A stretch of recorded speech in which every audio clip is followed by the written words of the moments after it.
எனக்கு ஒரு கொஷின் இருக்குங்க. கஸ்டமர்ஸ்கிட்டயும் சரி, ஷாப் ஓனர்ஸ், பொட்டிக் ஓனர்ஸ்கிட்டயும் சரி. ஆமாங்க. ஆனால் நாங்களே அப்படிதாங்க. சில டைம் அப்படி தான் யோசிப்போம்.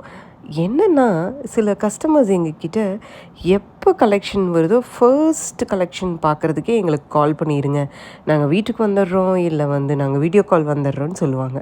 ஸோ அந்த மாதிரி ஃபர்ஸ்ட் கலெக்ஷனில் செலக்ட் பண்ணுற ஒன் ஆஃப் த கஸ்டமர் தான் இவங்க நீங்கள் பார்த்துட்ருக்குறது. ஸோ எங்ககிட்ட இருக்கிற பெஸ்ட்டெலாம் ஷி ஹஸ் சூசன். நீங்கள் பார்க்கலாம் எப்படி இருக்குன்னு. ரொம்ப ரொம்ப டிஃப்ரெண்ட்டான கலெக்ஷன்ஸாக அவங்க எடுத்திருக்காங்க. இதெல்லாம் ரொம்ப பியூட்டிஃபுல்லான ஒரு லினன் சூட்டுங்க, பியோர். அதில் எம்ப்ராய்ட்ரி வரப்போ ரொம்ப அழகாக இருக்குது. ஸோ அதே மாதிரி தான் காட்டன் செட்டு. ஸோ இது செமி சந்தேரி. நிறைய காட்டன் சூஸ் பண்ணியிருக்காங்க. பார்ட்டி வேர் மாதிரி எல்லாமே செலக்ட் பண்ணியிருக்காங்க. So you can see the beautiful collections what she has selected. So உங்களுக்கும் இப்படி கஸ்டமர்ஸ் இருந்தால் கமெண்ட் பண்ணுங்கள். தேங்க்யூ.